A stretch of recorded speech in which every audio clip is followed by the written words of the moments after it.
Hello guys, welcome to my YouTube channel. Hamas के 2200 ठिकाने तबाह हो चुके हैं और 900 की मौत हो चुकी है। इजराइल पर हमले के मास्टरमाइंड डैफ के पिता के घर भी बमबारी हो रही है। इजराइल और आतंकी संगठन हमास के बीच भीषण युद्ध जारी है। इजराइल की ओर से गाजा पट्टी में हमास के ठिकानों पर लगातार बमबारी की जा रही है।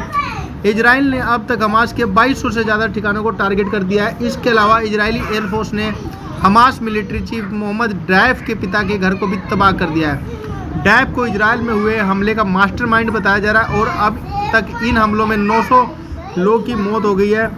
इसके अलावा इजराइल की सेना ने अपने क्षेत्र में 1500 आतंकियों को मार गिराया है। इजराइल और हमास के बीच इस युद्ध की शुरुआत हमास के हमले से पहले हुई। हमास ने इजराइल पर हज़ारों रॉकेट दागे और इसके अलावा हमास के आतंकवादियों ने इजराइल के घर में घुसकर निहत्थे इजरायलियों को बर्बरता से हमला किया और इन हमले में 1200 की मौत हो गई है। और इसी हमले के जवाब में इजराइल हमास पर लगातार ठिकानों पर बमबारी कर रहा है और इजराइल की ओर से लगातार हो रही बमबारी के चलते 20 लाख की आबादी वाला गाजा इमारतों में कब्रिस्तान में बदला हुआ नज़र आने लगा है। हर तरफ सिर्फ मलबा और धुआं ही नज़र आ रहा है। इजरायली हमले में 900 फिलिस्तीनियों की मौत हो गई है। इनमें 260 बच्चे और 200 महिलाएं, वहीं 4250 लोग जख्मी हुए हैं। इजराइल पर हमास के चौंकाने वाले हमले के पीछे मोहम्मद डैफ को मास्टरमाइंड बताया जा रहा है। डैफ हमास के मिलिट्री विंग का चीफ कमांडर है और एपी की रिपोर्ट के मुताबिक हमास के हमले के बाद डैफ ने कहा कि ऑपरेशन अल अक्सा स्टार्म गाजा की 16 साल की नाकेबंदी और इजराइल कब्जे की हाल की घटनाओं को पूरी श्रृंखला का जवाब है। मोहम्मद डैफ साल 2002 से हमास की सेना का प्रमुख है।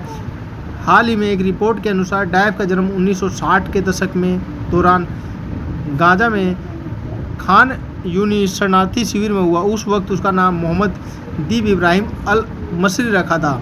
मोहम्मद डैफ के चाचा और पिता 1950 के दशक में फिलिस्तीनियों के सशस्त्र विद्रोह में हिस्सा लिया, जहां से हमास के आतंकवादियों ने शनिवार को इजराइल में घुसपैठ की थी।